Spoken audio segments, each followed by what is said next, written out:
오늘 성경에 나오는 요셉이 누구입니까? 여러분, 요셉, 이 요셉이 누구인가? 요셉의 아버지가 누구죠? 야곱. 요셉의 할아버지가 누구죠? 이삭. 요셉의 증조 할아버지가 누구죠? 아브라함. 아브라함이 누굽니까? 믿음의 조상 아브라함입니다. 이 요셉은 믿음의 명문 가문에서 태어난 자녀입니다. 여러분 기억하세요. 믿음의 계승이 이루어지고 믿음의 명문 가문으로 되어지면 되어질수록 그 가정에서 인물이 나옵니다. 출중한 인물이 나옵니다. 세계와 역사를 이끌어가는 인물이 나옵니다. 오늘 이 시대에 사람은 많다고 하는데 인물이 없어요. 세상에 수많은 70억의 인구가 있는데 인물다운 인물이 없다고 합니다. 일꾼다운 일꾼이 없다 그래요. 리더다운 리더가 없다고 합니다. 왜요? 믿음의 명문 가문의 아름다운 역사가 그 인생 가운데 임하지 못했기 때문에.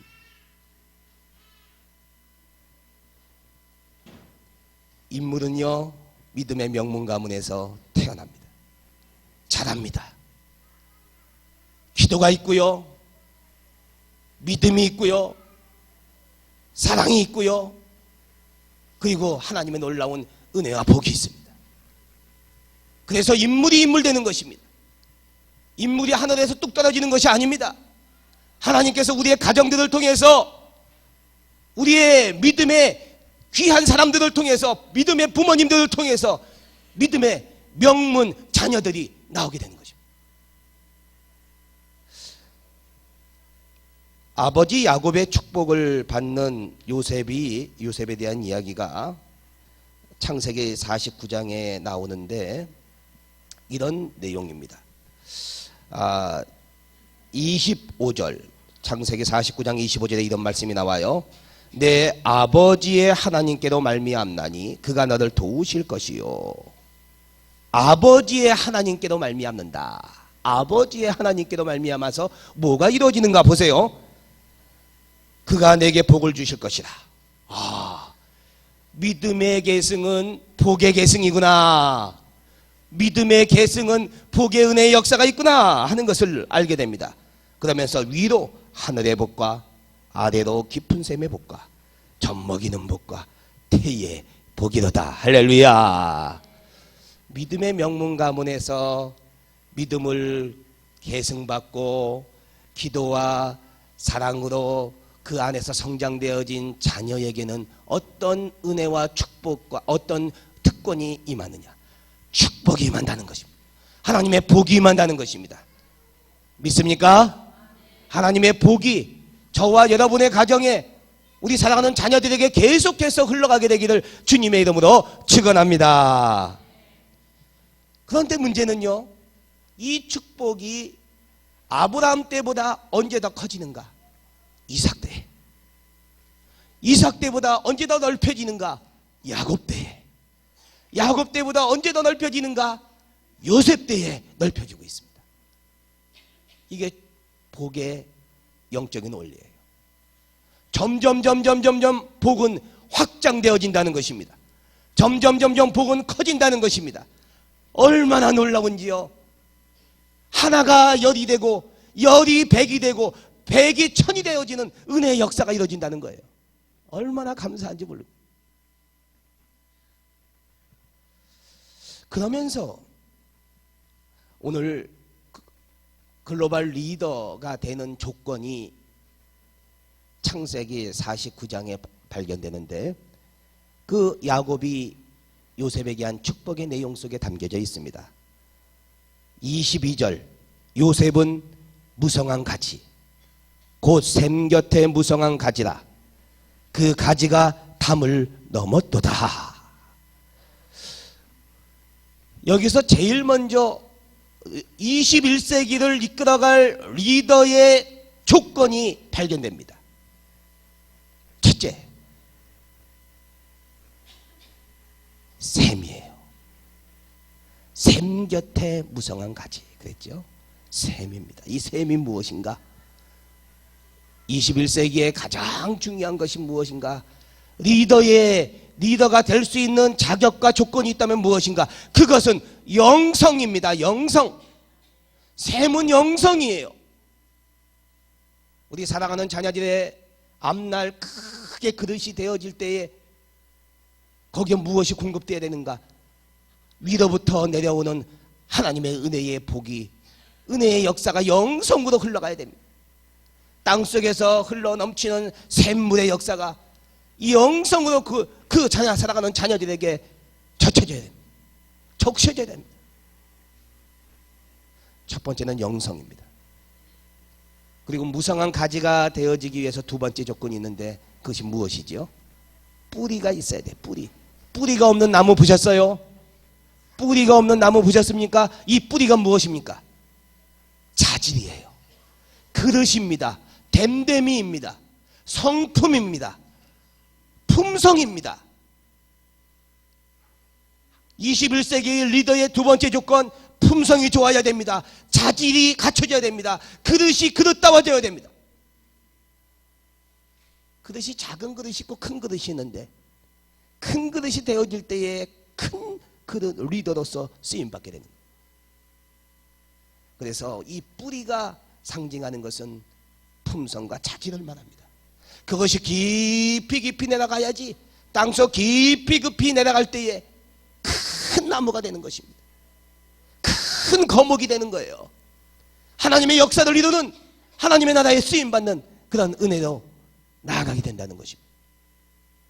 세 번째 21세기 글로벌 리더의 조건이 있습니다. 그것은 무성하다는 것입니다. 이 무성하다는 것은 오늘날로 이야기하면 전문성을 이야기해요. 내가 어느 한 분야에 전문성을 갖게 된다는 것입니다. 그것이 어느 분야이든지 간에 상관이 없어요. 문학 쪽이든지 예술 쪽이든지 체육 쪽이든지 아니면 정치 외교 쪽이든지 전혀 상관없습니다. 그 분야의 전문가가 되어지는 것입니다. 무성한 가지가 되는, 무성하다라고 하는, 무성한 가지가 되는 것은 그 분야의 전문적인 은혜의 역사를 이뤘다 하는 것을 말해요. 21세기의 세 번째 리더의 조건, 전문성입니다. 마지막 22절 보니까 요셉은 무성한 가지 곧 샘 곁에 무성한 가지가 가지라. 그 가지가 담을 어떻게 했다고요? 넘었도다. 담을 넘었도다. 이 영향력이 펼쳐지는 거예요. 담을 넘었다 하는 것은 사회성이 쫙쫙쫙쫙 퍼져나가는 것입니다. 이것은 사회성을 말해요. 네트워크를 말합니다. 그 영향력이 점점점 넓혀진다는 것을 말합니다. 리더가 되어지는 것은 바로 이런 과정을 통해서 되어집니다. 첫째, 제가 뭐라 그랬습니까? 영성이 있어야 됩니다. 영성. 두 번째, 품성이 뛰어나야 됩니다. 품성을 훈련해야 돼요. 세 번째, 전문성이 있어야 됩니다. 그 분야에 전문성이 있어야 돼요. 네 번째, 가지가 영향력을 마음껏 발휘하기 위해서는 사회성이 있어야 됩니다. 함께 할 줄 알아야 되는 것입니다. 이 네 가지의 조건을 구비하면서 우리 살아가는 자녀들이 커갈 때 앞으로 이 자리에서 한국의 대통령도 또 세계의 역사를 이끌 수 있는 반기문 장관같이 또 김용 세계은행 총재같이 또 만델라같이 하나님의 은혜의 역사를 이루는 인물들이 계속해서 나오게 될 줄 믿습니다. 리더의 네 가지 조건을 이야기하면서 오늘 요셉을 보길 원합니다. 요셉이 요셉 되게 된 것은 무엇이었을까요? 요셉이 요셉 될 수 있었던 것이 무엇일까요? 오늘 그것이 읽은 본문에 나와 있습니다. 꿈꾸는 자가 오는 듯다. 꿈꾸는 자가 오는 듯다. 꿈의 사람이었습니다. 비전의 사람이었습니다. 사랑하는 성도 여러분, 꿈은 내가 꾸는 것이 아닙니다. 하나님이 우리를 꾸게 하십니다. 꿈은 내가 생각했다고 그 꿈이 되어지는 것이 아닙니다. 하나님이 주시는 꿈이 진짜 꿈입니다. 내 소원이 그것이 꿈이 될 때도 있지만 더 중요한 것은 하나님이 우리 인생 각자를 향하여 주시는 꿈이 그게 진짜 꿈입니다.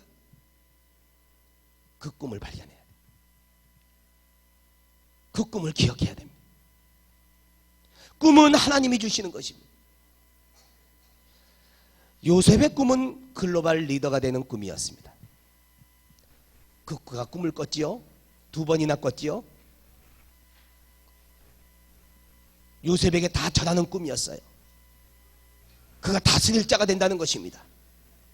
그런데 그는 다스릴 자만 된 것이 아닙니다. 섬기는 자가 되었습니다. 다스리는 자는 섬기는 자입니다. 섬기는 자는 다스릴 자입니다. 그래서 이 요셉은 글로벌 리더로서 정치가의 꿈을 하나님이 주셨습니다. 그것도 세계 최강의, 당시에 가장 최강의 나라가 어디였느냐? 지금은 미국이라고 할 수가 있지만 그 당시에는 애굽, 이집트였습니다. 이집트의 국무총리가 되어지는 은혜의 역사를 이루게 되는 것입니다. 그런데요, 꿈을 가진 사람이 기억해야 될 것이 있어요. 오늘 창세기 37장 18절에 요셉이 꿈을 꾸고 있는데 요셉을 멀리서 보고 형제들마저도 어떻게 하려고 그래요? 요셉을 죽이려고 했습니다. 꿈을 성취하기 위해서는 고난의 터널을 통과해야 한다는 것입니다. 고난이라고 하는 것을 통과하지 않고는 그 꿈이 성취되지 않는다는 것을 말해줍니다. 평범한 인생도 꿈이 있으면 비범한 인생이 되어집니다. 여러분, 내가 평범하다고 생각하십니까? 꿈을 가지십시오.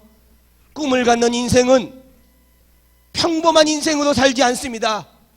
비범한 하나님의 글로벌 리더로 되어지는 놀라운 은혜와 축복을 경험하게 되는 것입니다. 그 꿈은 또 우리에게 역경을 이겨나갈 수 있도록, 모든 고난을 이겨나갈 수 있는 능력이 되어집니다. 왜요? 그게 하나님이 주신 꿈이기 때문에 그런 것입니다. 그래서 꿈을 이룬 사람들을 다 조사해서 봤더니만 공통점이 하나 있었어요. 역경 지수가 높았다는 것입니다. 이게 무슨 말이에요? 모든 어려움과 고난을 이겨나가는 그 지수가 작은 고난을 경험한 것이 아니라 큰 고난을 넘어갔다는 것입니다. 큰 고난을 다 이겨갔다는 거예요. 그래서 마침내 요셉의 아름다운 역사가, 놀라운 역사가 준비되게 됐다는 것입니다. 한 인물이 만들어지는 것은 역경을 통해 세워지는 것입니다. 요셉이요, 형들에게 미움을 받아서 그래서 왕따를 당했어. 그래서 구덩이에 던져지게 됐습니다. 그러다가 어떻게 됩니까? 이스마엘 상인에게 팔려갑니다. 너무나 비참한 인생이요. 너무너무 비참해요. 아유, 그 인생 얼마나 불쌍할까. 부모와 가족과 형제들 떠나서 노예로 팔려가고 있습니다. 그리고 애굽에 가서 보디발의 집에 노예로 그렇게 들어갑니다. 그런데 그는 꿈을 잃지 않습니다. 그리고 또 거의 시대는 여기에만 멈춘 것이 아니에요. 그 시대는 전주곡에 불과했습니다. 보디발의 아내의 유혹이 있었습니다. 그러나 그 유혹을 이겨갑니다. 그리고 감옥에 들어갑니다. 감옥에서도 그는 꿈을 잃지 않습니다.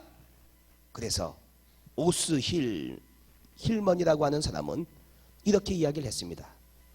요셉의 꿈은 실현되기 전에 먼저 짓밟혀져야 합니다. 꿈이 실현되기에 앞서 요셉은 배신, 학대, 무고, 억울한 투옥의 시간을 겪어야 했습니다. 그런데 여기서 우리가 이런 질문을 하게 됩니다. 왜 하나님이 꿈꾸는 요셉에게 이토록 힘든 역경을 통과하게 하셨을까요? 왜 이런 어려운 시간을 그가 같이 나갈 수밖에 없게 하셨을까요? 그 이유는 요셉을 키우기 위함이었습니다. 요셉을 인물답게, 인물다운 모습으로 만드시는 시간이었습니다. 사랑하는 요셉을 거친 광야에 넣으셨습니다. 그리고 그 속에서 키우셨습니다. 바로 그런 과정을 통해서 요셉이라고 하는 인물이 태어나게 되는 것입니다. 요셉은 역경을 통해서 성장합니다. 인격이 성숙되어집니다. 하나님을 더욱더 의지합니다. 또 하나님이 그와 함께 있는 것을 그가 느낍니다.